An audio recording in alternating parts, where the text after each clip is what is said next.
So those of you, it's your first time, let's see your hand again real quick. All right, a lot of you. And those of you who live here, let's see your hand as well. Okay, good. A good crew here. It's my first time to Charleston, and I thought it was pretty fun. Last night I went out. I took pictures everywhere. I met George Washington. You can find him in a park down the street. So I went to all the buildings. It's a gorgeous city, a cool place to spend a nice steamy May. I'm from Los Angeles, so this is steamy, but I've learned that everyone's in a good mood because it's so lovely here. But I'm schwitzing a bit. I also decided that it would be fun that Jenny, who's been keeping us on track, also let us know that this is called the Holy City. So I thought if I'm in the Holy City, I better take some pictures with some churches. I took more, but my hair was in the way, and so I couldn't see those ones. But the most important question when you come to Charleston, or when you come to a great city like this, is where should I eat? So I did what everybody does when they wonder where they should eat. I asked other people. I went to Google, and I said, Google, where are the best restaurants in Charleston? Where should I go to eat? And Google gave me a bunch of things. And then I didn't trust Google. I wanted a personal touch. So I did the next thing we all do, which is I went to Facebook. I also made a video for you guys. Anybody get that? Yeah, somebody told me they did. I remember you. Mercedes did. You win.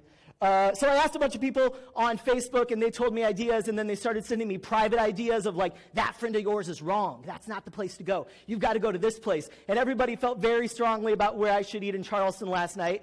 I found my way over to Husk. Anybody been to Husk? Good place, right? I found my way there. I found my way to Pearls. And in case you don't believe those are real pictures, these are my glasses that are in the picture. I didn't steal anybody's photo. I did a real deal. And then, of course, we're all here for Collaborate. So the idea is we came together to learn, to get ideas.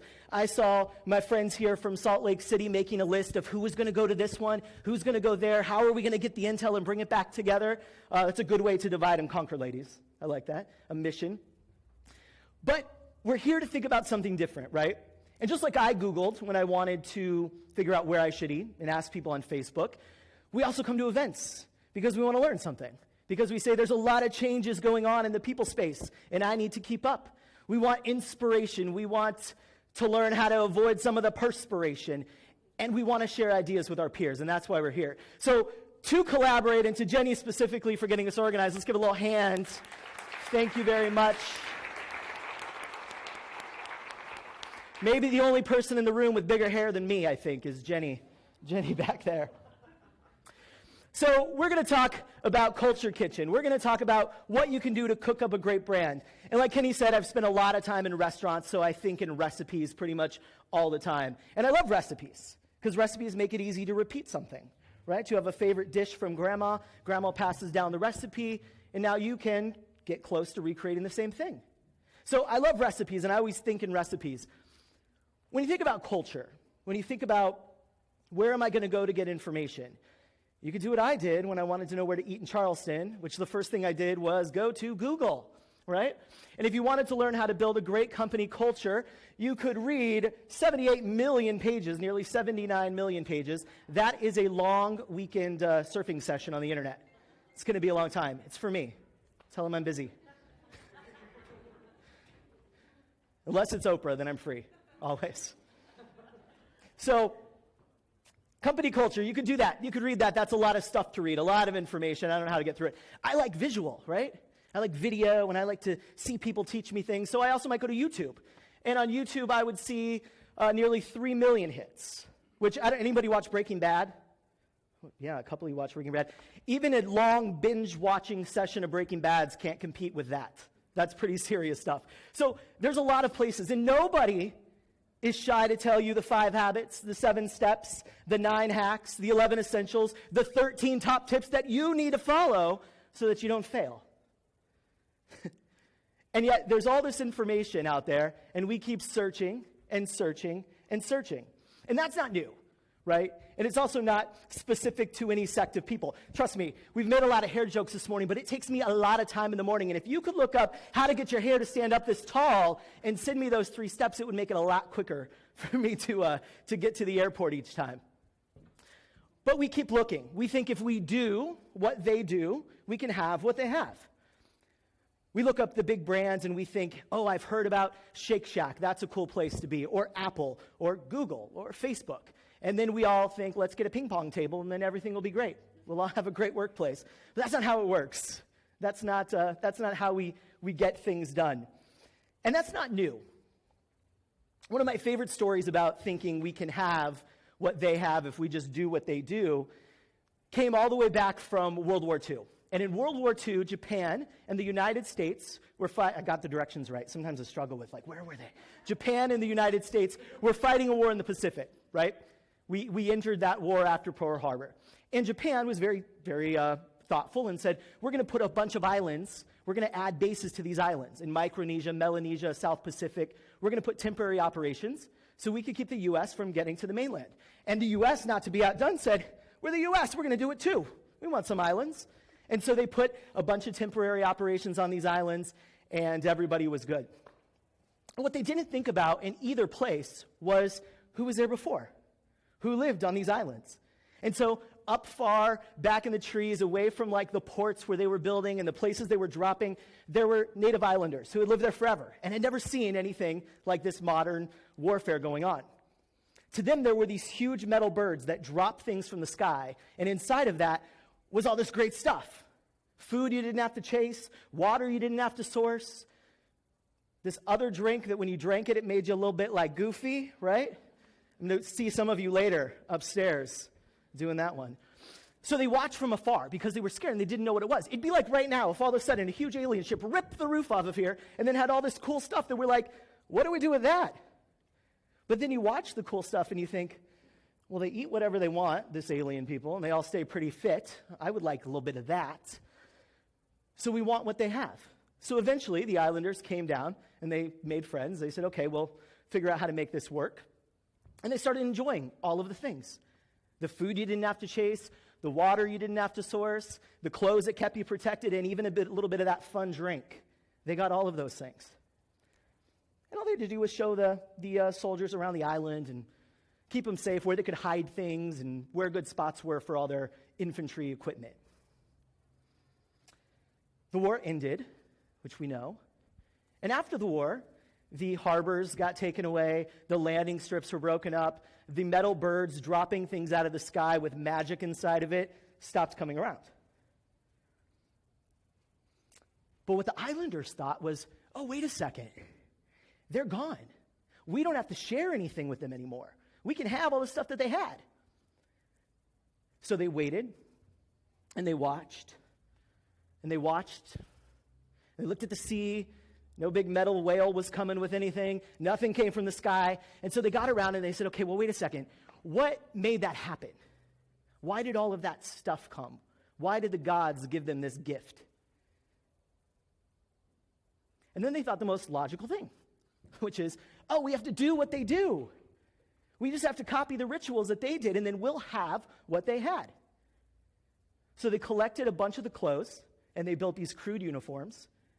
They fixed up the runways. They built airplanes out of wood. They made fake watchtowers. And every day, they replayed the rituals that they had seen the soldiers do. Every single day. So we realized that the stuff never came. That wasn't what made it show up in the first place. And it's easy to think about that, right? And to think, well, the people on the island just didn't know what we know today. We know so much more. That's not why things happen for you. And yet, we look at big brands and we try to copy what they copy. We heard, ooh, someone has a mission statement that's pretty cool. So if we should just have a mission statement, we'll be equally as cool. And somebody told me about some core values. So I'm going to copy those core values. Maybe we'll change integrity to honesty. No one's going to know the difference. And it'll all work out, right? We'll borrow things that Chipotle did. We'll see what Hyatt, what Kimpton are doing. We'll look at the big brands and we'll say, if we could just do what they do, then we can have what they have. But that's not how it works. So let's talk about why culture matters before we talk about a different way to do it. 70% of the 154 million people that go to work every day are unhappy, disengaged, something like that. That's a lot of people. every day. And we're interacting with each other every day. We're interacting with them at work, and that's happening all around us. And we're trying so hard. This group of leaders in here, charged with HR, with operations, in these leadership roles, we're trying to figure out, how do I crack the code? Maybe we do need that ping pong table after all. It's costing us something like $300 billion in lost productivity every year. I'd like a chunk of that. Would you like some of that? She would like some of that too. So what happened? Anytime you can bring dogs or babies, it's a good thing. People like it. What happens when people are unhappy and disengaged? We have customer service issues, right? People don't come back. They don't want to be around us. They don't like interacting with us. We write tersely worded memos, and we have policies about customer service and the rules of service, and yet it's not happening, right? We see lack of initiative in the team. We want creative people. So let's fire all the uncreative people and bring in the creative ones to me, right? We see turnover going up, which is costing us so much money. In a lot of the industries that we're in, it's over 100%. And I think the average hourly person is something like $2,000 to replace them for turnover, something like that. I see you shaking. What's your name? Susan. She knows her stuff over here, everybody. Thanks, Susan. I'll give you the 20. Who told you? Oh, People Matter. Yeah, we love them. I heard they're a cool place.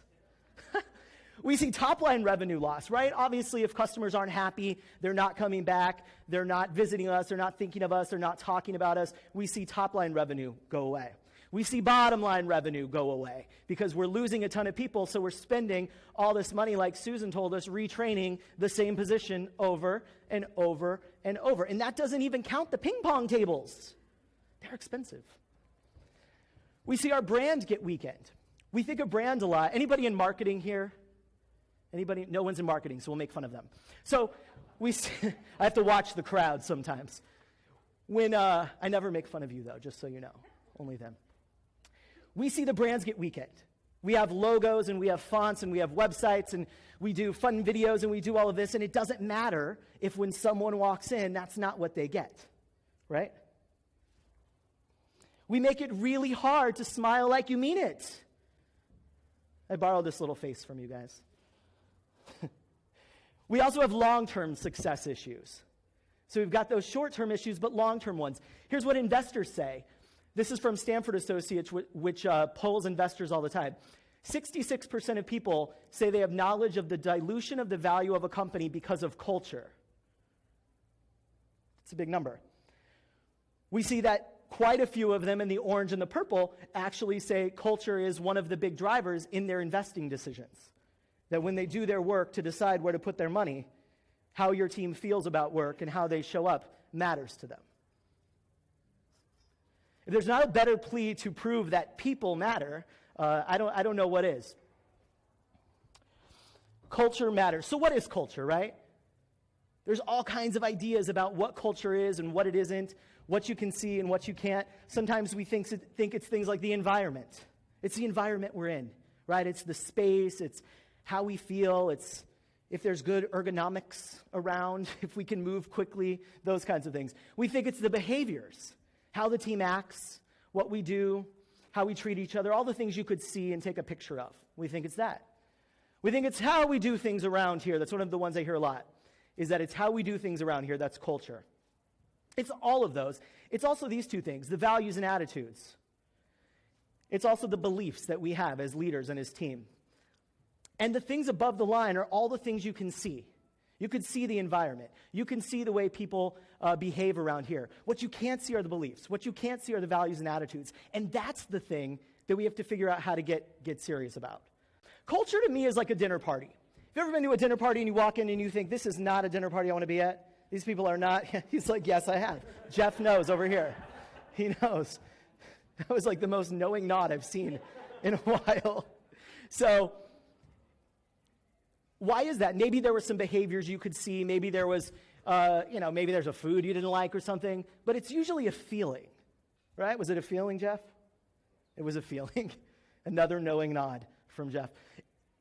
Culture is kind of like that. There's a lot of things that go into it, right? You get to choose the candles on the table, the plates we're going to use. You're going to choose the wine, the food, the drinks. You get to pick who's invited and who's not. But at the end of the day, it's a feeling that's created together. And you can just put some of the elements there. And there's all kinds of different dinner parties, right? There's fancy dinner parties. There's casual parties. There's all kinds. And yet a lot of times, we're not super specific about what we want. So I think this is what we do. Here's some recipes. You guys ready for some recipes? Y'all got pens. You got paper. You've got I said y'all. Is that what we do here? Did I do good? Do I get my passport? My Charleston passport. That's good.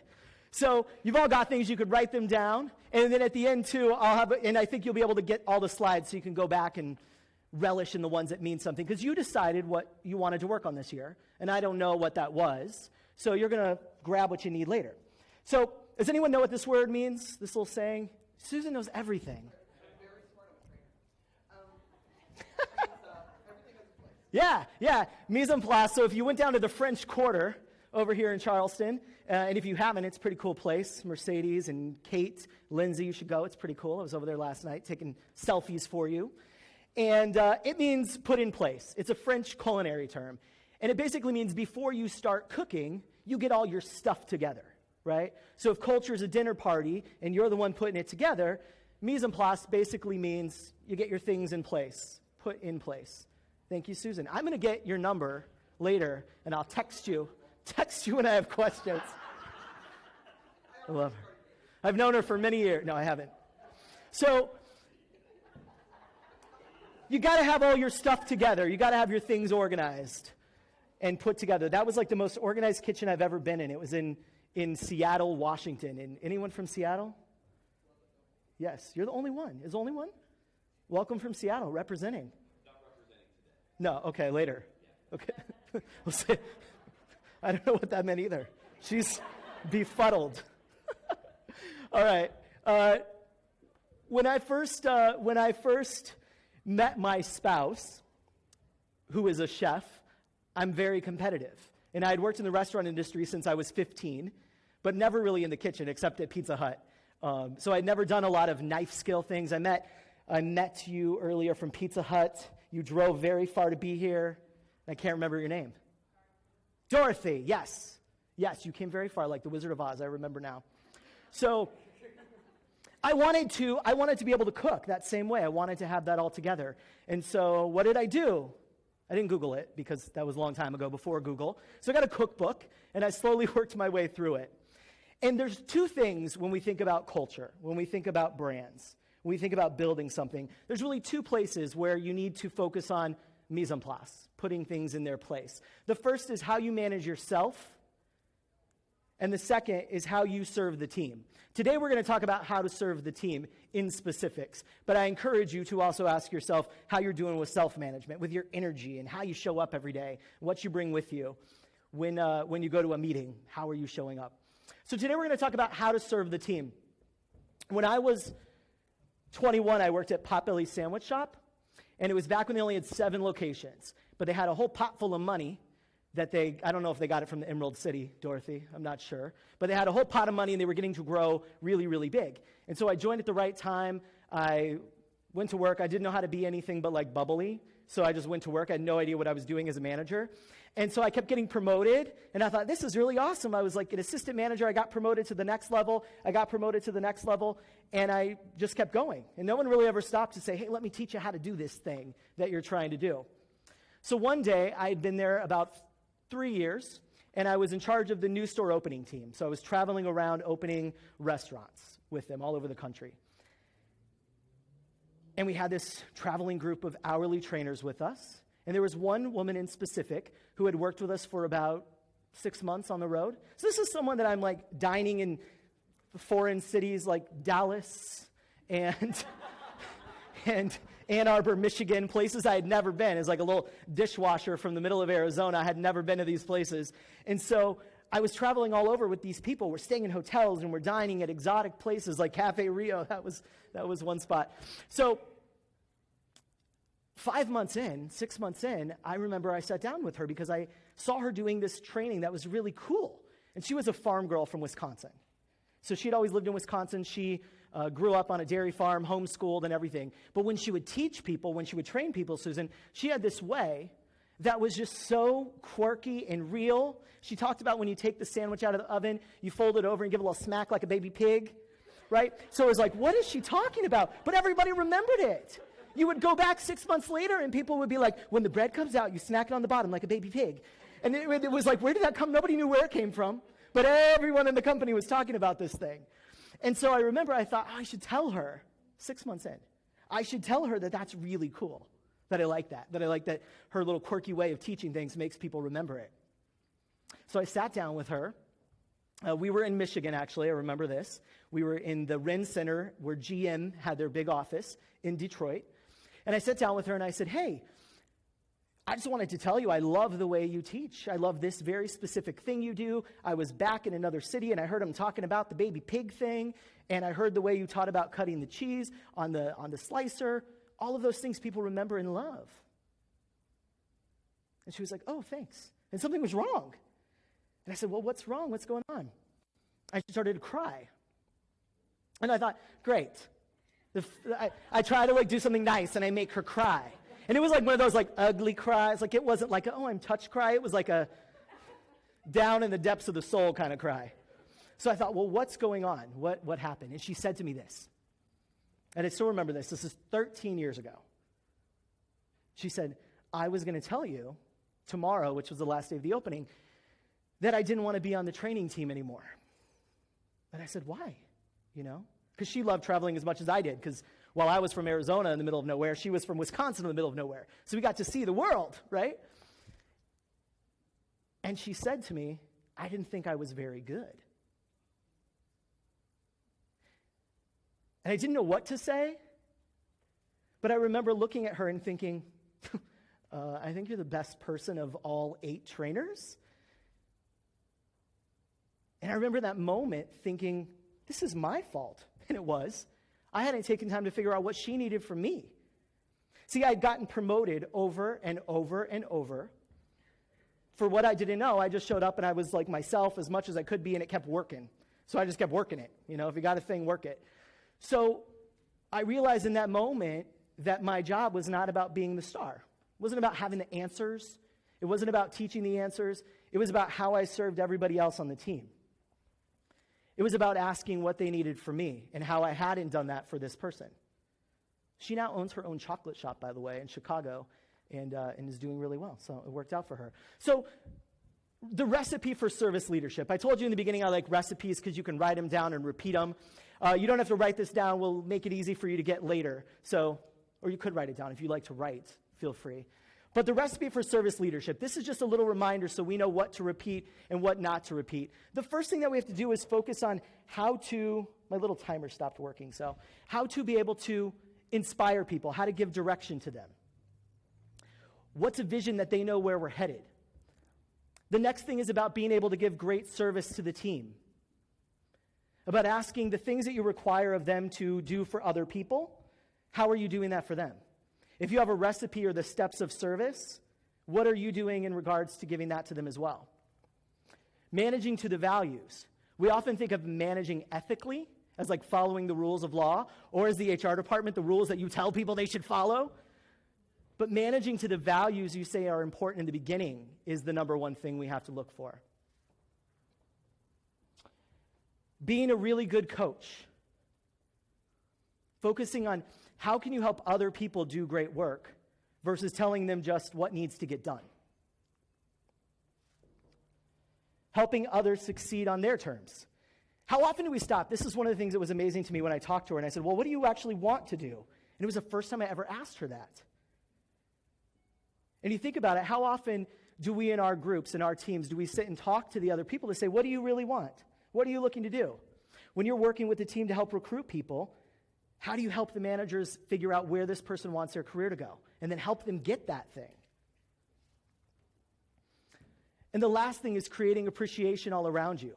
So creating a place where everybody is feeling very appreciative, where everybody knows exactly how to help each other out, how to applaud each other, and giving that away liberally. It's always funny to me when we say, I don't want to give too much applause because I don't want them to think you're doing a really good job. But that's exactly what we want them to think when they are doing that. So these 6 recipes are the 6 things I know work really well. These are the 6 things that it takes to create a culture where everybody wants to be part of, where all of your competition is saying, how do I compete with what they're doing? What is the secret sauce? Where the rest of the people out there, we're all fighting for talent. I heard that a lot in talking with people today. We're fighting to get great people, making a world where they all want to be part of it, where they all want to be part of what we're doing. And then finally creating a life that you want to live. A place where you say, I'm actually enjoying what I'm doing every day. I'm getting to help people. I'm getting to serve the organization in the highest way I know how, because I'm doing these 6 things. Now think about this. If I were to ask you, if you take flour, water, the secret's here, flour, water, yeast, all of that, put it together and bake it, what do you get?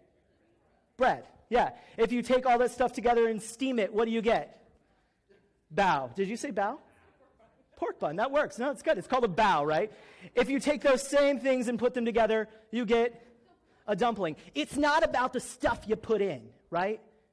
It's not about hiring more creative people, hiring friendlier people, hiring leaders that really know how to inspire. It's not about the things you put in all the time. Sometimes it's about the conditions you set. If you rolled it out, you get pizza. And if you microwave it, this is the thing my mom learned recently, if you microwave all that with food coloring, you get Play-Doh. We didn't know how to do that when I was little. So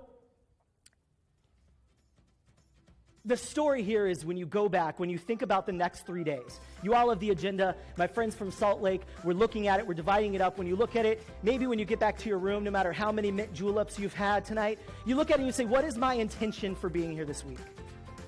There's great stuff going on. The book is full of things. I'm actually sticking around for a few days because I want to hear all of the things going on. So I encourage you tonight, when you think about going back to your own culture kitchen, when you think about going back and cooking up a good brand, whether that's on your individual team, the organization as a whole, whatever you're in charge of, the person sitting next to you, what do you want to create? And what do you need to get out of the next 3 days to make that happen? It's easy to go to these things, to go back and say, well, I got out of the office for 3 days, I got to travel. But set your attention tonight about what you want to get from this evening.